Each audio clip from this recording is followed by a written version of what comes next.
Hello students, today's lecture I will solving first activity based on golden rules of debit and credit traditional approach.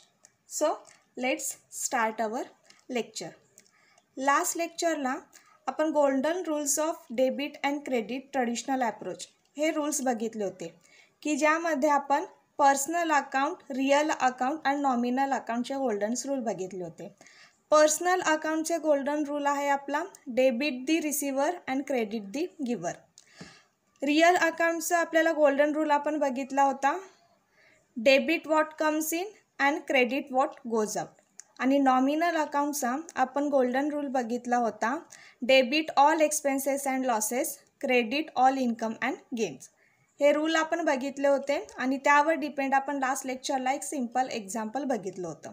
आता त्याच golden रूलवर depend आपण या लेक्चरला activity first बघणार आहोत की ज्यामध्ये आपल्याला ट्रान्झॅक्शन दिलेले आहेत आणि त्या ट्रान्झॅक्शन्सवरून आपल्याला फाइंड आउट करायचं आहे टू अस्पेक्ट्स, म्हणजे त्या ट्रान्झॅक्शनचे दोन इफेक्ट, त्याचे दोन accounts, that mean to say two accounts and classify the accounts, म्हणजे ते पर्सनल आहे की रियल आहे की नॉमिनल आहे. पण इथे आपण फक्त टू अस्पेक्ट्स, टू अकाउंट्स आणि क्लासिफाय दी अकाउंट्स फक्त हे फाइंड आउट न करता आपण या ॲक्टिव्हिटीमध्ये त्या ट्रान्झॅक्शनचे टू अस्पेक्ट्स म्हणजे त्याचे दोन इफेक्ट्स कोणते आहेत, त्याचे टू अकाउंट्स कोणते आहेत, क्लासिफिकेशन अकाउंट्स आणि त्याचप्रमाणे त्याला कोणता रूल अप्लाइड होतो आणि अकाउंट कोणतं डेबिट आहे आणि क्रेडिट आहे, म्हणजे हे पूर्ण आपण ॲनालिसिस करून आपण काय करणार आहेत ही ॲक्टिव्हिटी फर्स्ट इथे आपण सॉल्व करणार आहे. तर फर्स्ट ऑफ ऑल बघूया activity first. From the following transaction find out two aspects, two accounts, classify the accounts and fill the following tables.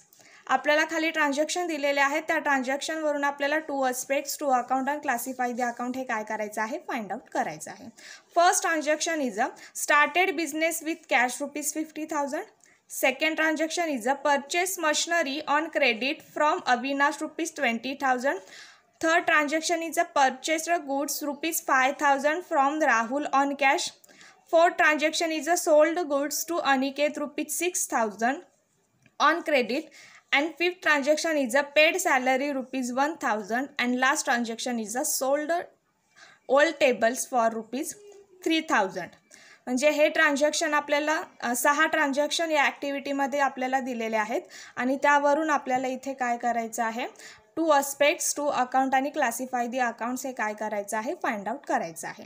मग फक्त टू अस्पेक्ट्स, टू अकाउंट्स आणि क्लासिफाय दी अकाउंट्स फक्त find out न करता आपण पूर्ण analysis of transaction by applying rules of debit and credit हा आपण इथे काय करणार आहे फॉर्मॅट अप्लाय करणार आहे. मग सोल्युशन बघूया. सोल्युशनमध्ये आपण इथे घेतलेला आहे analysis of transaction by applying rules of debit and credit traditional approach. म्हणजे फक्त आपण टू अस्पेक्ट्स, टू अकाउंट आणि क्लासिफाय दी अकाउंट हे फक्त फाइंड आउट न करता त्या अकाउंटला कोणता रूल ॲप्लिकेबल आहे ते सुद्धा आपण इथे फाइंड आउट करणार आहे आणि कोणता अकाउंट डेबिट आहे आणि कोणत्या अकाउंट क्रेडिट आहे हे सुद्धा आपण इथे काय करणार आहे फाइंड आउट करणार आहे. मग अशा प्रकारे आपण इथे फॉर्मॅट प्रिपेअर केलेला आहे analysis of transaction by applying rules of debit and credit traditional approach. म्हणजे ट्रेडिशनल अप्रोचने आपण हे ॲक्टिव्हिटी फर्स्ट इथे सॉल्व करणार आहोत. फॉर्मॅट इथे टेबल आपण प्रिपेअर केलेला आहे. First table is a serial number, then transaction, two aspects or effects, account involve म्हणजे त्याचे टू अकाउंट्स कोणते आहेत त्या ट्रान्झॅक्शनचे, that mean to say accounts involve, classification of accounts, rules applied, account to be debited आणि account to be credited. म्हणजे असं आपण इथे काय केलेलं आहे टेबल तयार केलेला आहे आणि अशा प्रकारे आपल्याला इथे काय करायचं आहे त्या ट्रान्झॅक्शनचे इथे आपल्याला ॲनालिसिस करायचं आहे डेबिट अँड क्रेडिटचे रूल्स इथे यूज करून बाय ट्रेडिशनल अप्रोचने. तर फर्स्ट ट्रान्झॅक्शन आपण इथे घेऊया स्टार्टेड बिझनेस विथ कॅश ₹50,000. मग इथे सिरियल नंबर फर्स्ट घेऊया. त्यामध्ये ट्रान्झॅक्शन फर्स्ट घेऊया स्टार्टेड बिझनेस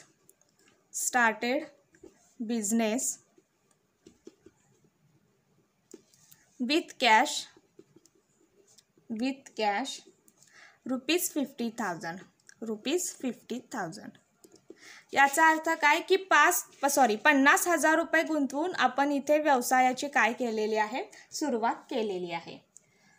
बिझनेस स्टार्ट करण्यासाठी प्रोप्रायटरने आपल्याला इथे पैसे दिलेले असतात, म्हणून इथे त्याचं फर्स्ट अस्पेक्ट इथे काय असणार आहे की 50,000 रुपये गुंतवून आपण इथे व्यवसायाची सुरुवात करतोय. याचा अर्थ की आपल्या व्यवसायात रोख येणार आहे, म्हणजेच याचा अर्थ काय की cash comes in. Cash comes in याला आपण काय करणार आहे, डेबिट, कारण आपल्या व्यवसायामध्ये तेवढी रोख येणार आहे. म्हणून first aspect is a cash comes in. Cash comes in. आणि सेकंड अस्पेक्ट्स आपला काय असणार आहे की हे जे 50,000 आहेत की जे आपण गुंतवणूक केलेली आहे म्हणून सांगितलेलं आहे व्यवसायामध्ये, त्याला आपण ॲज अ काय म्हणतो, कॅपिटल म्हणतो. म्हणजे पैसे गुंतवतो याचा अर्थ काय की एक प्रकारे आपण तिथं भांडवलाची गुंतवणूक करतो. आणि हे भांडवल आपल्याला कोण देत असतं, तर हा जो बिझनेस ज्याची सुरुवात बिझनेसची ज्यांनी सुरुवात केलेली आहे तो प्रोप्रायटर आपल्याला इथे भांडवल देत असतो. म्हणून सेकंड अस्पेक्ट इथे काय असणार आहे आपलं, proprietor that mean to say capital, कारण प्रोप्रायटर म्हणजेच आपण इथे त्याचं कॅपिटल म्हणून बुक्स ऑफ अकाउंटमध्ये रेकॉर्ड करत असतो. Proprietor is a giver. म्हणजे या फर्स्ट ट्रान्झॅक्शनचे आपण इथे 2 अस्पेक्ट्स इथे केलेले आहेत. त्यामुळे कॅश कम्स इन, व्यवसायात रोख आली म्हणून आपण त्याला काय करणार, डेबिट. आणि हे जे कॅपिटल आहे ते आपल्याला प्रोप्रायटर देत आहे, म्हणून आपण प्रोप्रायटर इज गिवरला काय करणार आहे, क्रेडिट करणार आहे. आता अकाउंट्स इन्व्हॉल्व, त्यामध्ये कोणते 2 अकाउंट येतात, फर्स्ट अकाउंट आहे कॅश अकाउंट आणि सेकंड अकाउंट कोणतं आहे, कॅपिटल अकाउंट. आपण लास्ट लेक्चरला क्लासिफिकेशन ऑफ अकाउंट्स बघितलं होतं, पर्सनल अकाउंट, रिअल अकाउंट आणि नॉमिनल अकाउंट. आता हे कॅश अकाउंट कोणता अकाउंट आहे, क्लासिफिकेशन ऑफ अकाउंट्समध्ये आपण बघितलं होतं की कॅश अकाउंट म्हणजे हे रिअल अकाउंट आहे. मग क्लासिफिकेशन अकाउंटमध्ये cash account is a real account आणि capital account is a personal account.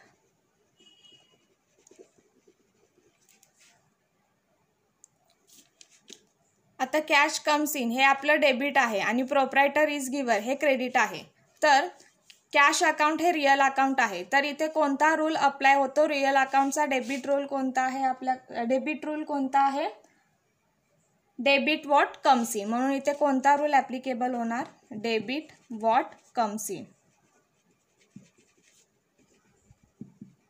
Debit what comes in. आणि पर्सनल अकाउंट जे की कॅपिटल अकाउंट आहे, प्रोप्रायटर इज अ गिवर, म्हणून इथे कोणता रूल आपल्याकडे ॲप्लिकेबल होणार आहे, पर्सनल अकाउंटचा क्रेडिट दी गिवर.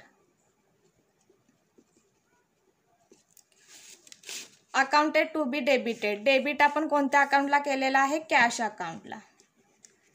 आणि क्रेडिट आपण कोणत्या अकाउंटला केलेला आहे, कॅपिटल अकाउंटला. मग त्यामुळे capital account is a credit account, credited, and cash account is a debited. म्हणजे इथे आपण फर्स्ट ट्रान्झॅक्शनचं इथे ॲनालिसिस केलेलं आहे. त्यानंतर ना सेकंड ट्रान्झॅक्शन घेऊया. सेकंड ट्रान्झॅक्शन इथे आपल्याला दिलेलं आहे, purchased machinery on credit from Avinash ₹20,000. Purchased machinery on credit from Avinash ₹20,000. म्हणजे आपण अविनाशकडून 20,000 रुपयाची मशिनरी खरेदी केलेली आहे, ती पण उधारीवर खरेदी केलेली आहे. आता आपण मशिनरी खरेदी केलेली आहे, मग इथे आपण ट्रान्झॅक्शन घेऊया. First of all purchased machinery, second purchased machinery on credit from Avinash ₹20,000. आता आपण अविनाशकडून 20,000 रुपयाची उधारीवर मशिनरी खरेदी केलेली आहे, म्हणजे इथे आपल्याकडे मशिनरी काय येणार आहे, कारण आपण अविनाशकडून काय खरेदी केलेली आहे, मशिनरी, म्हणजे मशिनरी आपल्याकडे येणार आहे. मग फर्स्ट अस्पेक्ट आपलं काय असणार आहे, मशिनरी कम्स इन, म्हणजे हे आपलं काय झालं, मशिनरी आपल्याकडे येणार आहे म्हणजे हे डेबिट झाली. म्हणून मशिनरी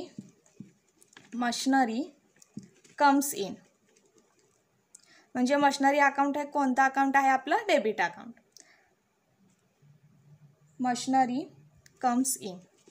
आणि सेकंड आस्पेक्ट्स आपलं काय असणार आहे, आपण ही मशिनरी कोणाकडून खरेदी केलेली आहे, अविनाशकडून खरेदी केलेली आहे आणि ती पण क्रेडिटवर म्हणजे उधारीवर आपण ती मशिनरी त्याच्याकडून खरेदी केलेली आहे. त्यामुळे इथे अविनाश काय असणार आहे, गिवर असणार आहे. म्हणून second aspect is a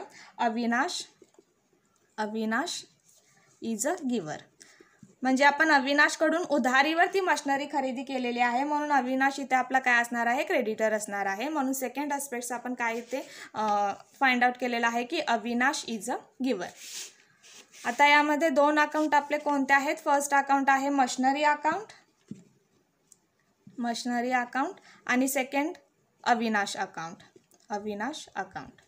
machinery account हे आपलं कोणतं अकाउंट आहे, रियल अकाउंट आणि अविनाश अकाउंट हे पर्सनल अकाउंट आहे,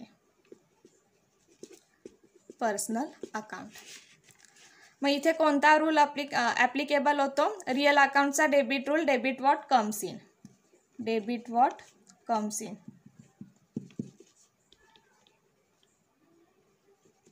आणि पर्सनल अकाउंटचा कोणता रूल इथे ॲप्लिकेबल होतो, क्रेडिट दी गिवर. मग अकाउंटेड टू बी डेबिटेड, आपण कोणत्या अकाउंटला डेबिट करणार, मशिनरी आपल्याकडे येत आहे म्हणून आपण मशिनरी अकाउंटला डेबिट करणार आणि आपण ती मशिनरी उधारीवर अविनाशकडून खरेदी केलेली आहे कारण अविनाश हा गिवर आहे म्हणून आपण क्रेडिट कोणत्या अकाउंटला करणार, अविनाश अकाउंटला.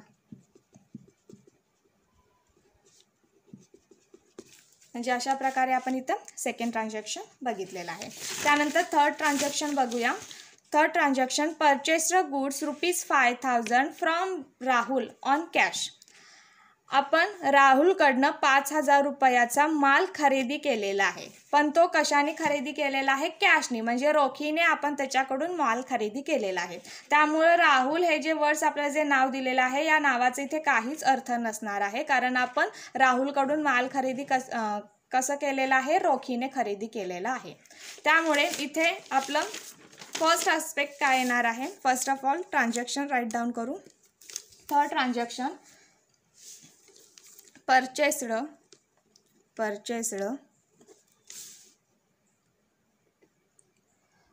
गुड्स ₹5,000 फ्रॉम राहुल ऑन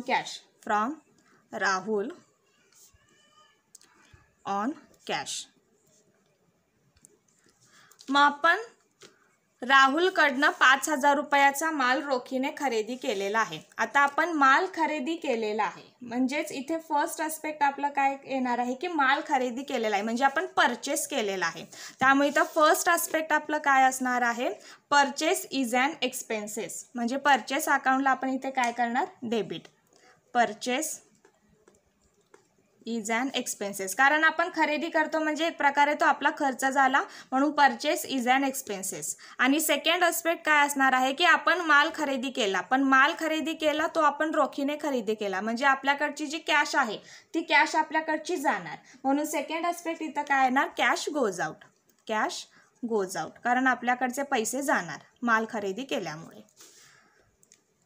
मग इथे फर्स्ट अकाउंट कोणतं असणार आहे, आपण माल खरेदी केला म्हणजे फर्स्ट अकाउंट आपलं परचेस अकाउंट असणार आहे आणि आपल्याकडचे हे माल खरेदी केल्यामुळे पैसे जाणार आहेत म्हणून सेकंड अकाउंट आपलं कोणतं असणार आहे, cash account. Purchase account is a nominal account कारण हे आपलं एक्सपेन्सेस आहे आणि cash account is a real account. मग इथे कोणता रूल ॲप्लिकेबल होतो, debit all expenses and losses म्हणजे नॉमिनलचा डेबिट रूल इथे ॲप्लिकेबल होतो आणि रियल अकाउंटचा क्रेडिट रूल म्हणजे क्रेडिट व्हॉट गोज आउट.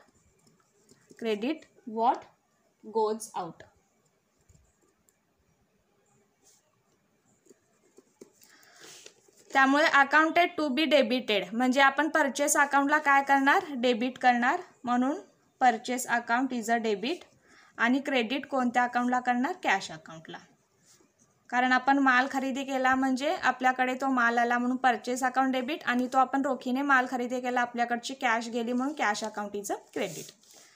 त्यानंतर फोर्थ ट्रान्झॅक्शन सोल्ड गुड्स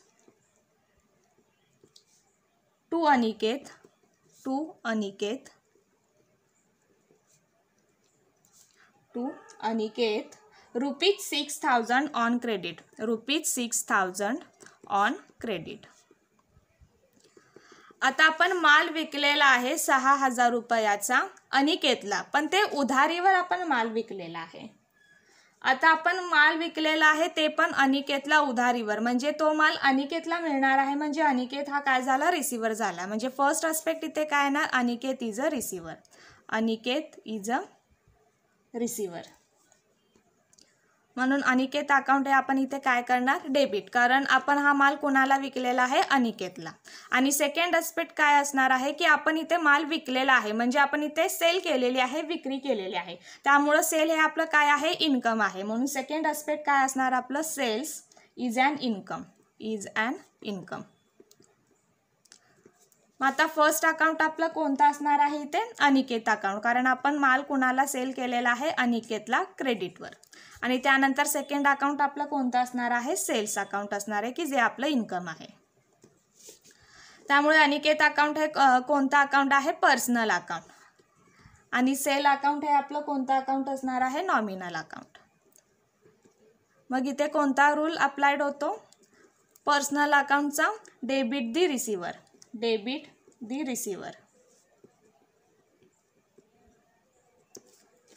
आणि नॉमिनल अकाउंटचा credit all income and gains. त्यामुळे अकाउंट टू बी डेबिट आपण कोणत्या अकाउंटला करणार, अनिकेतला, कारण आपण तो माल कोणाला विकलेला आहे, अनिकेतला, म्हणून अनिकेत हे आपलं डेबिट झालं. आणि accounted to be credit, sale आपलं हे इन्कम असल्यामुळं आपण सेलला काय करणार आहे, क्रेडिट, त्यामुळं sales account is a credit. म्हणजे अशा प्रकारे आपण इथे 4th ट्रान्झॅक्शन बघितलेलं आहे. त्यानंतर 5th ट्रान्झॅक्शन बघूयात. Paid salary ₹1,000. Paid salary ₹1,000. आपण सॅलरी काय केलेली आहे, पेड केलेली आहे. सॅलरी पेड केली याचा अर्थ काय आहे की सॅलरी हे आपलं एक्सपेन्सेस आहे. आपण जर वर्करला सॅलरी पेड करत असेल तर आपल्या बिझनेसमधली कॅश काय करणार आहे, जाणार आहे. त्यामुळे फर्स्ट आस्पेक्ट इथं काय आहे, सॅलरी हे एक्सपेन्सेस आहे, म्हणून first aspect salary is an expenses, म्हणून याला आपण डेबिट करणार. आणि सेकंड आस्पेक्ट काय आहे की आपण सॅलरी पेड करत असल्यामुळे बिझनेसमधली आपली कॅश इथं जात आहे, म्हणून cash account is a credit. म्हणून कॅश, सेकंड आस्पेक्ट काय असणार आहे, कॅश गोज आउट. मग फर्स्ट अकाउंट आपलं सॅलरी अकाउंट, कारण आपण सॅलरी पेड करत आहे. आणि second account cash account, salary paid केल्यामुळे बिझनेसमधली कॅश आपली जात आहे. Salary account is a nominal account. आणि cash account is a real account, कारण सॅलरी आपलं एक्सपेन्सेस आहे म्हणून ते नॉमिनल अकाउंट आहे. आणि कॅश हे आपण सॅलरी पेड करत असल्यामुळे आपल्याकडची कॅश जाणार, म्हणजे ते आपलं रिअल अकाउंट आहे. म्हणजे एक प्रकारे आपली ॲसेट जाते, म्हणजे ते रिअल अकाउंट.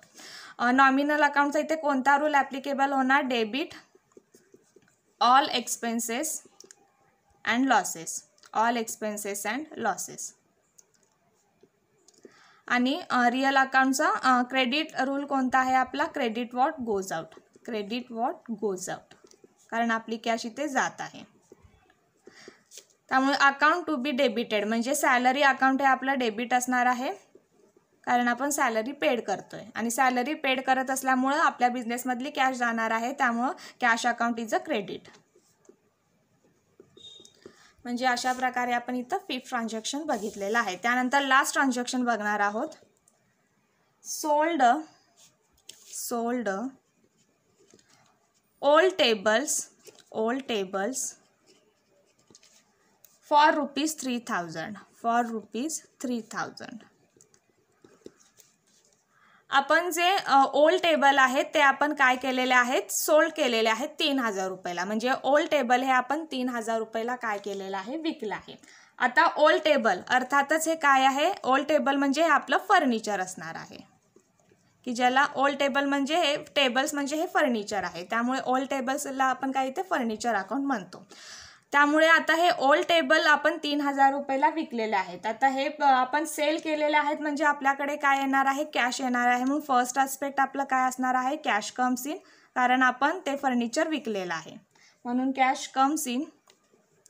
आणि सेकंड काय असणार आहे, आता आपण ते ओल्ड टेबल विकलेले आहेत की ज्यामुळे आपल्याकडे कॅश येते, पण आपल्याकडचे ते ओल्ड टेबल जात आहेत म्हणून सेकंड आस्पेक्ट आपलं काय असणार आहे, old table goes out. Old table म्हणजेच फर्निचर गोज आउट. त्यामुळे फर्स्ट अकाउंट इथे कोणता असणार आहे, आपल्याकडे कॅश येते म्हणून कॅश अकाउंट, आणि second account furniture account. Old table म्हणजे furniture account. Cash account is a real account आणि furniture account is a real account. कारण कॅश येते म्हणजे एक प्रकारे आपली एक ॲसेट संपत्ती येते म्हणजे ते रिअल अकाउंट आहे, आणि फर्निचर म्हणजे ओल्ड टेबल जात आहेत म्हणजे आपल्याकडची संपत्ती जाते म्हणजे तेच काय असणार आहे, रिअल अकाउंट असणार आहे. मग आता इथे रिअल अकाउंटचा डेबिट रूल कोणता ॲप्लिकेबल होतो, डेबिट व्हॉट कम्स इन, कारण आपल्याकडे कॅश येते, आणि क्रेडिट व्हॉट गोज आउट, कारण आपल्याकडचं फर्निचर जात आहे. Credit what goes out, credit what goes out. त्यामुळे अकाउंट टू बी डेबिटेड, आपल्याकडे कॅश येते म्हणून कॅश अकाउंटला आपण डेबिट करणार, आणि आपल्याकडचं फर्निचर जाते म्हणून फर्निचरला आपण क्रेडिट करणार. Furniture account. म्हणजे अशा प्रकारे आज आपण या लेक्चरला ॲक्टिव्हिटी फर्स्ट की जे golden rules of debit and क्रेडिटवर डिपेंड होतं, जे की आपण लास्ट लेक्चरला golden rules of debit and credit traditional अप्रोचचे बघितले होते, आणि त्यावर डिपेंड इथे आपण ॲक्टिव्हिटी फर्स्ट की ज्यामध्ये आपल्याला ट्रान्झॅक्शन दिले होते त्यावरून आपल्याला 2 aspects 2 account and classify the account हे फाइंड आउट करायचं होतं. म्हणजे अशा प्रकारे आपण या ट्रान्झॅक्शनचा ॲनालिसिस करून आपण ही ॲक्टिव्हिटी इथं सॉल्व केलेली आहे. म्हणजे इथे या ॲक्टिव्हिटीमध्ये फक्त आपल्याला 2 aspects 2 account and classify the account find out करायचं होतं, पण आपण या ॲक्टिव्हिटी फर्स्टमध्ये analysis of transaction by applying rules of debit and credit म्हणजे डेबिट अँड क्रेडिटचे गोल्डन रूल्स ट्रेडिशनल अप्रोचचे इथं अप्लाय करून आपण त्या ट्रान्झॅक्शनचं काय केलेलं आहे, इथं ॲनालिसिस केलेलं आहे. म्हणजे अशा प्रकारे आपण इथे ॲक्टिव्हिटी फर्स्ट काय केलेली आहे, सॉल्व केलेली आहे. आय होप हे ट्रान्झॅक्शनचं ॲनालिसिस तुम्हाला कळायला असेल. नेक्स्ट लेक्चरला आपण नेक्स्ट ॲक्टिव्हिटी बघणार आहोत. Thank you for listening me.